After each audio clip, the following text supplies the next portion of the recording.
سوال یہ کہ کیا غیر مسلم کے ساتھ تجارت کی سکتی ہے، کاروبار میں شراکت پارٹنرشپ کی جا سکتی ہے؟ بالکل میرے بھائیوں، غیر مسلم کے ساتھ یعنی کہ کوئی بھی غیر مسلم ہے، مثلا ہندو ہے یا سکھ ہے یا کرسچن ہے یا کوئی بھی، جیسے یہ چائنا، یہ بدھ مت وغیرہ ہیں، ملحد لوگ ہیں، تو ان کے ساتھ تجارت کرنے میں کوئی حرج نہیں ہے، لیکن اس میں شرط یہ ہے کہ تجارت حلال ہو، تجارت حلال چیز کی، مت جیسے سبزی ہے یا اجناس ہے، گندم، چاول، مکئی، یہ چیزیں، یا جو اجناس کی جو خرید و فروخت ہوتی ہے، یا اس کے علاوہ کوئی اور چیز مثلا ٹیکنالوجی کے اندر ہے، مثلا گاڑی ہے، موٹر سائیکلیں ہیں،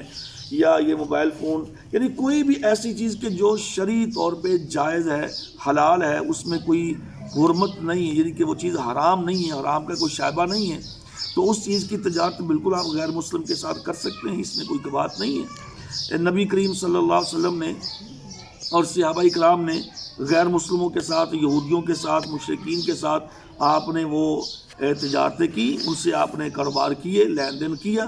بڑی معروف روایت ہے کہ جب نبی کریم صلی اللہ علیہ وسلم دنیا سے رخصت ہوئے تو آپ کی جو زرہ تھی، جو ایک جنگی لباس ہوتا ہے پہننے کے لیے، تو وہ آپ کا ایک یہودی کے پاس گروی پڑا ہوا تھا، کیونکہ آپ نے اس سے کچھ جو لیے تھے ادھار کھانے کے لیے، تو وہ اس کو دی تھی کہ جی یہ میں جب آپ کو دوں گا تو واپس لے لوں گا۔ تو اس طریقے سے اس میں کوئی بات نہیں ہے۔ ہاں، یہ اس چیز کا خیال رکھنا ہے کہ کوئی چیز حرام کی نہ ہو، جیسے یعنی کہ یہ لیکور چیزیں آتی ہیں، کوئی کاسٹمس یا کیا ان کے اندر بھی کچھ چیزیں ایسی آتی ہیں جو کہ اس کے اندر حرام ہوتی ہیں۔ پھر جیسے یہ کوئی چیزیں اور آ جاتی ہیں، مثلا شراب میں، الکوہل میں، ہاں جی، یا کھانے پینے کی کچھ ایسی چیزیں ہوتی ہیں جو کہ حرام ہوتی ہیں، یہ تجارت نہ ہو، حلال چیز ہو، مثلا اجناس ہے، ہاں جی، کپڑا ہے، کوئی الیکٹرانک چیزیں ہیں، تو اگر وہ جائز ہیں، حلال ہیں، تو غیر مسلم کے ساتھ اس میں کاروبار کرنے میں کوئی حرج نہیں، کوئی بات نہیں ہے،